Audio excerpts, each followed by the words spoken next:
मंजिल तो मिल ही जाएगी भटक कर ही सही। मंजिल तो मिल ही जाएगी भटक कर ही सही। गुमराह तो वो हैं जो घर से निकले ही नहीं।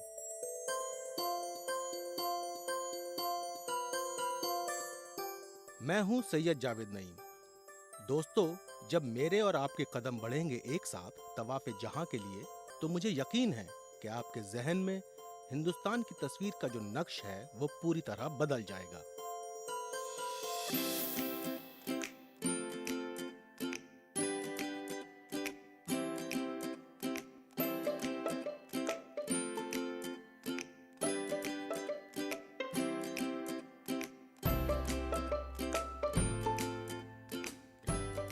इस किस्त में मैं आपको ले चलूंगा राजस्थान के शहर जोधपुर में, जिसे सन सिटी का भी खिताब मिला है। और वो इसलिए क्योंकि यहाँ आफताब की चमक और तपिश पूरे साल बरकरार रहती है।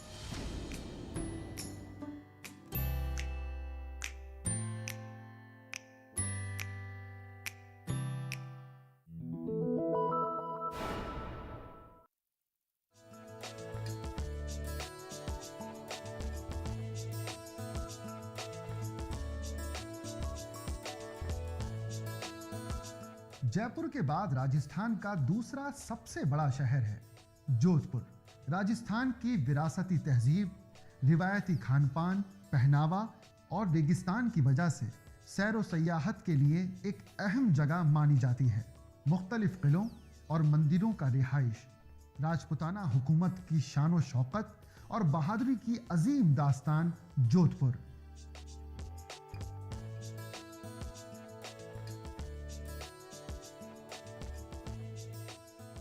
गर्म मौसम की वजह से सूरज का शहर कहा जाने वाला जोधपुर नीला शहर के नाम से भी जाना जाता है।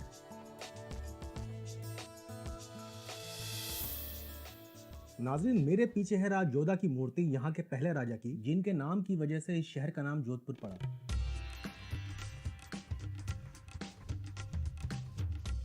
दस किलोमीटर लंबी ऊंची दीवारों से घिरा ये नीला शहर सच में नीला है।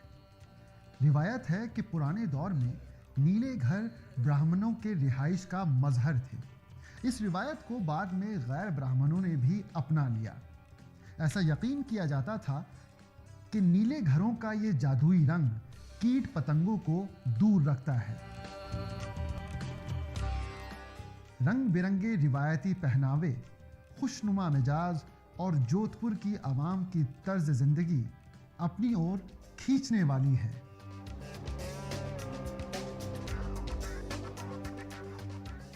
जहां जोधपुर अपने मिजाज की छाप सयाहों पर छोड़ देता है, वहीं सयाह भी अपने फन की छाप जोधपुर पर छोड़ने में पीछे नहीं है।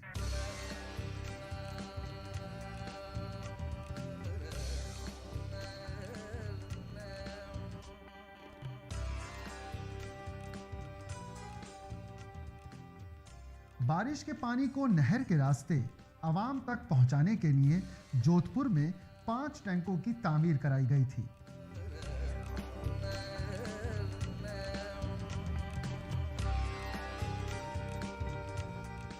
जोधपुर शहर का मरकजी मुकाम घंटा घर है, जहां से शहर के लोग अपने पूरे रंग में नजर आते हैं।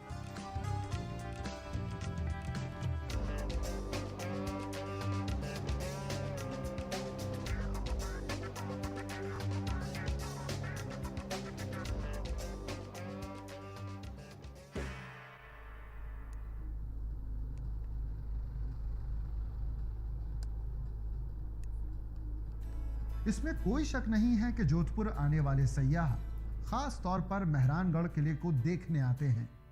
जोधपुर की सबसे ऊंची पहाड़ी पर वाक़े मेहरानगढ़ किला शहर के हर हिस्से से नजर आता है।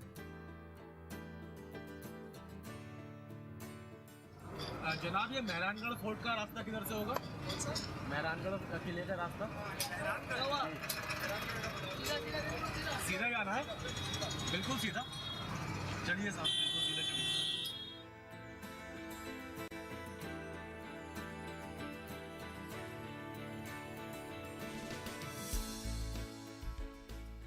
पुराने शहर से मेहरानगढ़ किले तक पहुंचने के लिए 5 किलोमीटर का सफर तय करना पड़ता है। पथरीली पहाड़ी पर मौजूद मेहरानगढ़ किले की ऊंचाई 120 मीटर है। किले के दाखिली दरवाजे का नाम जयपाल है। तकरीबन 7 दाखिली दरवाजे और बेहिसाब बुर्जों वाला यह किला 10 किलोमीटर लंबी ऊंची दीवारों से घिरा हुआ है। इस वक्त ठीक हम मेहरानगढ़ किले के पास खड़े हैं। ये इसका दरवाज़ा है, पहला अहम दरवाज़ा। मैं अंदर जाऊंगा और यहाँ के बारे में आपकी मालूमात में कुछ इजाफा करूंगा। चलिए आइए चलते हैं और देखते हैं कि इस किले में और क्या क्या है।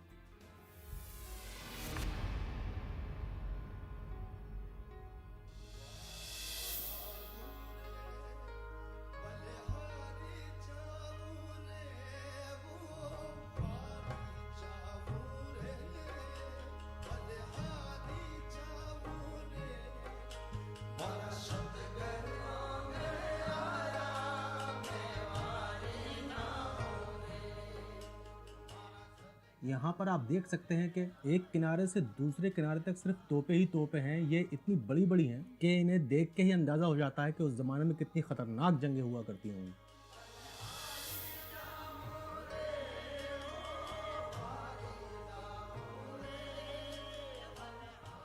किले के चारों तरफ तोपों को उसी हालत और जगह पर सहेज कर रखा गया है जिस हालत और जगह पर यह तोप अपने इस्तेमाल के वक्त हुआ करती थी।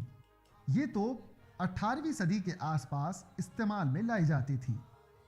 उस सदी के निशान तोप के ऊपर आज भी पुख्ता हैं। दुश्मनी हमले से किले को महफूज रखने के लिए ये तोप बड़ी कारागर हुआ करती थी। यहाँ रखी तोपों में किलकिला तोप को सबसे अच्छी तोप माना जाता है।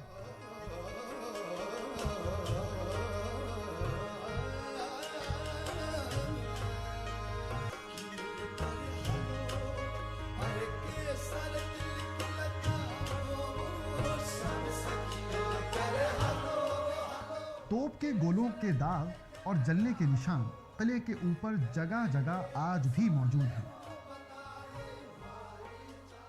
यहां से खड़े होकर देखने पर शहर का नजारा बेहद खूबसूरत लगता है।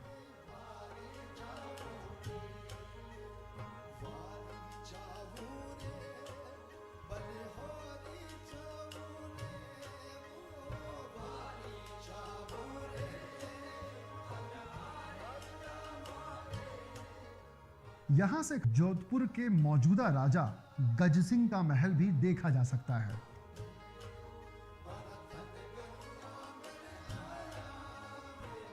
पूरे जोधपुर शहर को एक बार में देखने के लिए इससे अच्छी जगह और कोई नहीं हो सकती।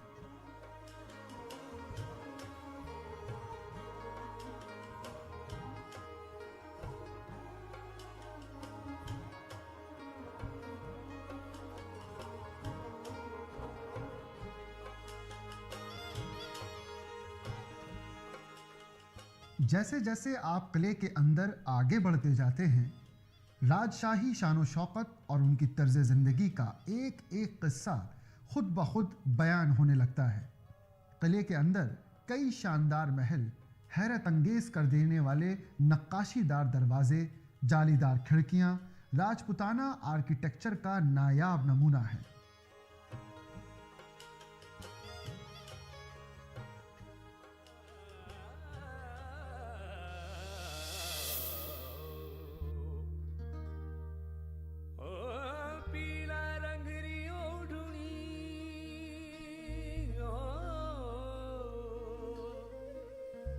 तो छाट पड़ा गल जा क्या नुगरा संग दोस्ती वो भीड़ पड़ा भग जा।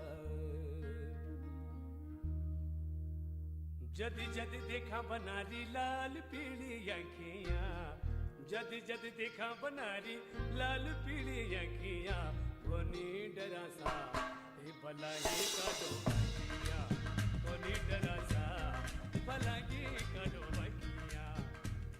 मेहरानगढ़ किला मुख्तलिफ किस्म के हथियारों के अलावा पालकी, हाथियों के हौंदे, छोटी और बड़ी रंग अमेज और साज नवाज के सामान को सहेज कर रखे होने की वजह से म्यूजियम की शक्ल पा चुका है। किले के अंदर श्रीनगर चौक में मौजूद गैलरी में हाथी के हौंदे और जयपुर की शाही पालकी और डोली का नायाब मजमुआ सहेज कर रखा गया है।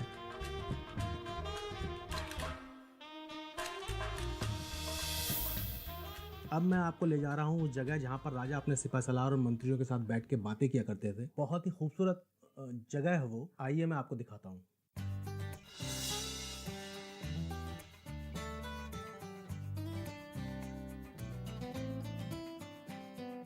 इस महल को देखकर इस बात का अंदाजा लगाया जा सकता है कि राजपूताना बादशाहों की क्या शान और शौकत रही होगी। रंग बिरंगी खिड़कियां, कालीन, दीवारों और छतों पर सोने का काम अपने आप में लाजवाब है। मेहरानगढ़ किले का दीवाने आम महाराज के दरबार की शक्ल में इस्तेमाल होता था।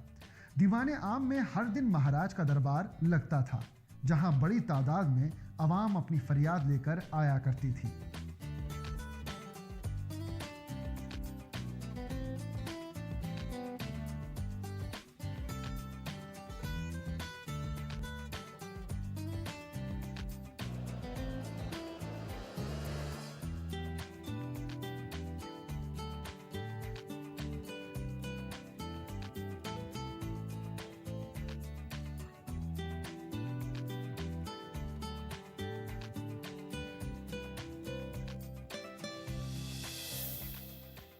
जोधपुर के महाराज गज सिंह फन, मौसीकी और राजस्थानी फोक के बहुत बड़े कदरदान और शौकीन हैं।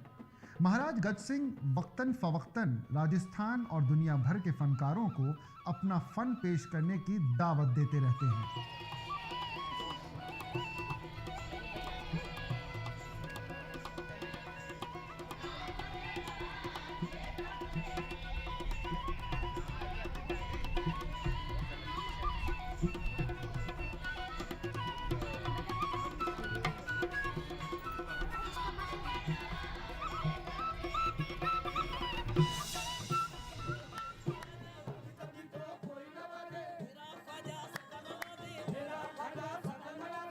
मेहरानगढ़ किले में एक दरगाह भी मौजूद है, जहां अकीदत के साथ साथ कव्वाली भी की जाती है।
मदीने के पास सज्जर से तशरीफ लाए। संजर राजस्थान इंडिया से आउट ऑफ संजर जिसका शहर का नाम है, और आपको हुजूर अकरम सल्लल्लाहु अलैहि वसल्लम का हुक्म जब हुआ तो इंडिया तशरीफ लाए, जिस स्थान का नाम है अजमेर। तो राजस्थान में लोग क्या कह रहे हैं? राजस्थान की भाषा में लोग पुकारते हैं हरी नवाज।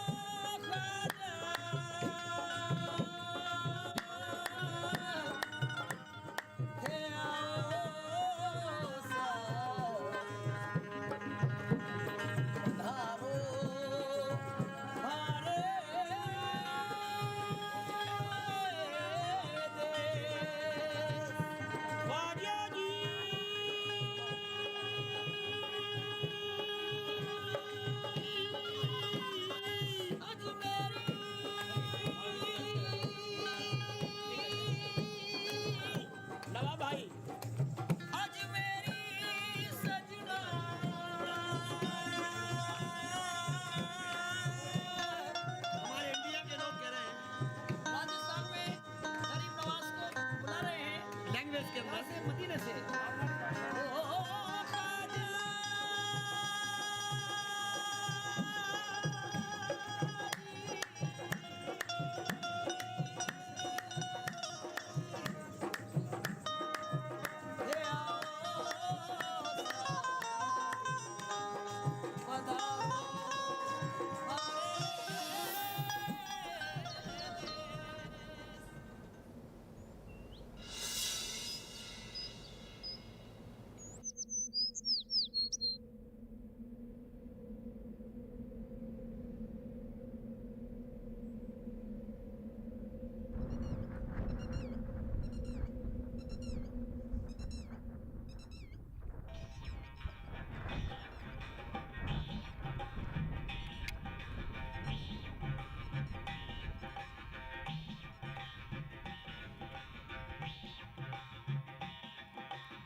नाज़रीन, हम जब भी राजस्थान का तसव्वुर करते हैं तो हमारे जहन में सिर्फ एक ही चीज़ आती है कि यहाँ पर बहुत सख्त गर्मी पड़ती होगी, रेतीले मैदान होंगे और हरियाली का शायद दूर दूर तक नामो निशान नहीं होगा।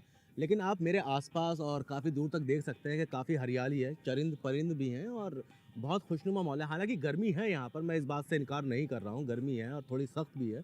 लेकिन इन सब जगहों पर जो आपके दिमाग में एक चीज़ आती है कि बहुत गर्म होगा और आपको सिर्फ रेत के अलावा कुछ नहीं दिखेगा, ऐसा कुछ भी नहीं है। तो मुझे लगता है कि आप भी जब कभी राजस्थान के कुछ हिस्सों में जाएंगे और इस तरह के मंजर देखेंगे तो आपको भी यकीन नहीं होगा।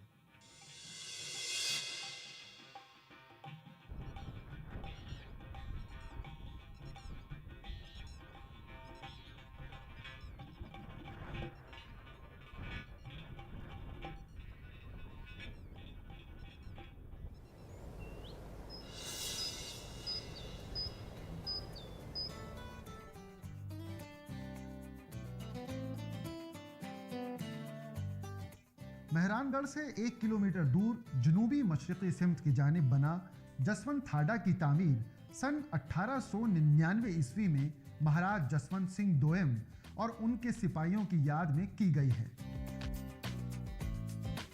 शहर के शोर शराबे से दूर ये एक अमन पजीर जगह है जहां से शहर के पुरकशिश मनाजिर देखे जा सकते हैं।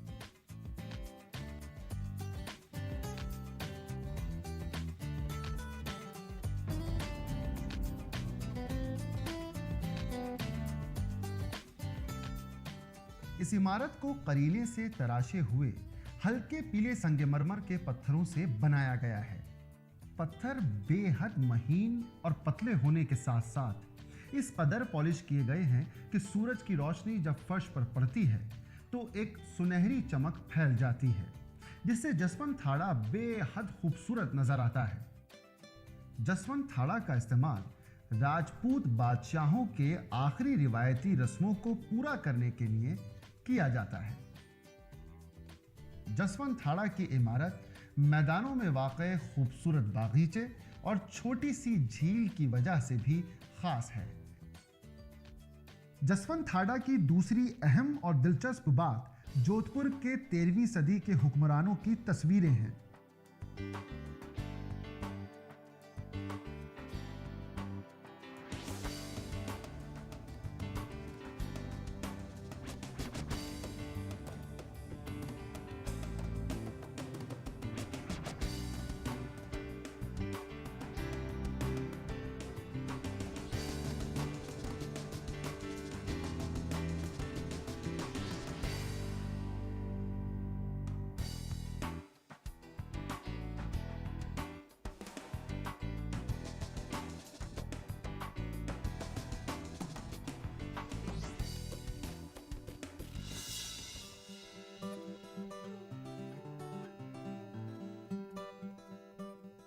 जोधपुर की शान चरागाह होने के बाद एक ऐसा खूबसूरत मंजर पेश करती है, लगता है कि आप परियों की दुनिया में आ गए हों। परियों के किस्से, कहानियों और दास्तान का सारा अदब जोधपुर की शाम में सिमट कर रह जाता है।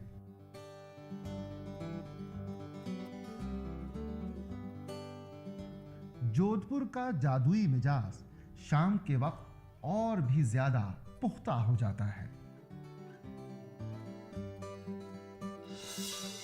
नाज़रीन, मैं बैठा हूँ इस वक्त मेहरानगढ़ किले के पीछे और मैंने अपने खाने के लिए मंगवाया है दाल बाटी चूरमा, जो राजस्थान का एक बहुत ही मशहूर खाना है। तो मैं इसे खाऊंगा और आपको देख के बताऊंगा कि ये इतना मशहूर किस लिए है। यहाँ पर आप देख सकते हैं थाली में रखे हैं टमाटर, खीरा, प्याज, 2 दाल है, ये चूरमा कहलाता है और ये है बाटी।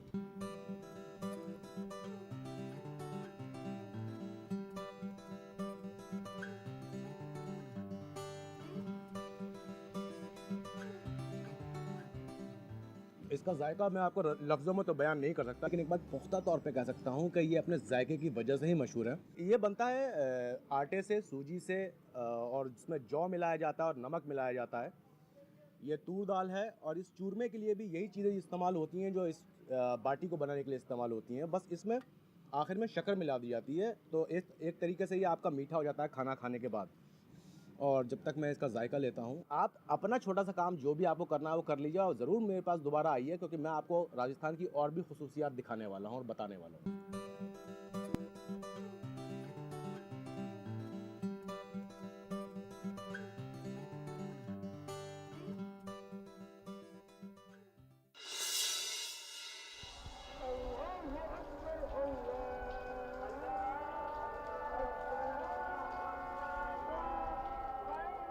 जोधपुर की सुबह में आपका खैर मकदम होता है मस्जिद की अजान और मंदिर की घंटियों से।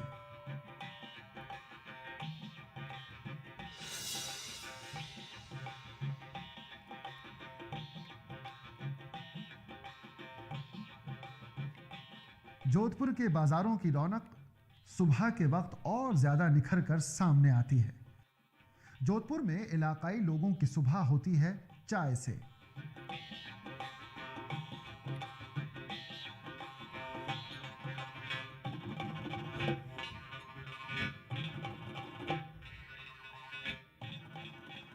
नाजरीन, कल मैंने यहाँ का राजस्थान का बहुत ही मशहूर दाल बाटी चूरमा खाया था।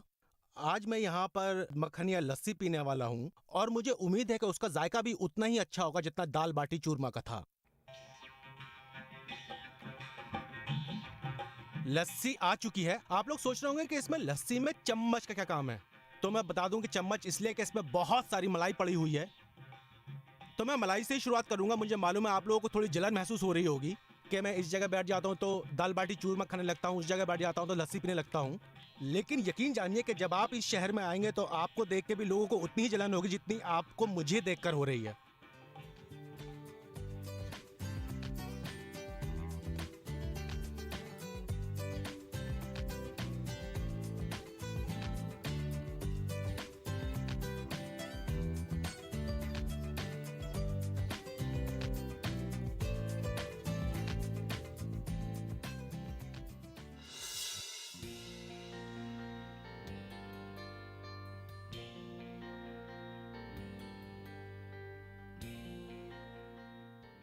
जोधपुर का 100 साल पुराना घंटाघर यहाँ के अहम मकामात में से एक है।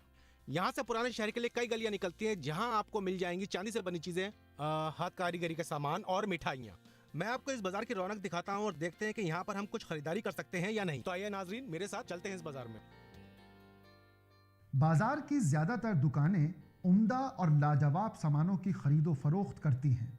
साथ ही दुकानों की सालों पुरानी तारीख भी इस बाजार को खास बनाती है। जैसा मैंने आपको बताया था कि जोधपुर में हाथ कारीगरी के सामान भी काफी सारे मिल जाते हैं और काफी अच्छे सामान होते हैं। तो आइए, मुझे एक दुकान दिख रही है यहाँ पर, मैं अंदर जाऊंगा और यहाँ की कुछ मशहूर चीजें और अच्छी चीजें देखने की कोशिश करता हूँ।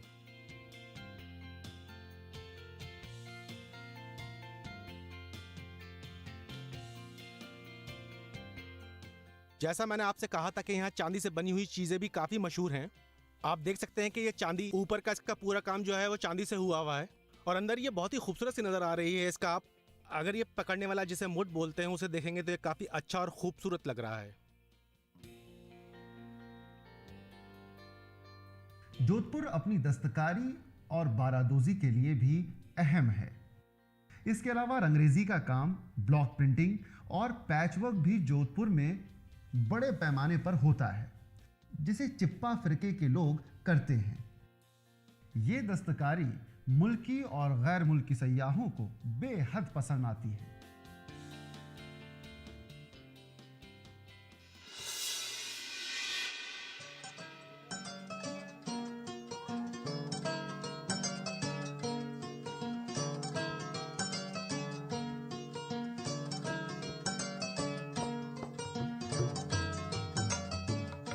नाजरीन, जोधपुर का सफर मेरा यहीं तक का था। मैं जा रहा हूँ एक नई मंजिल की ओर, एक नए शहर की तरफ।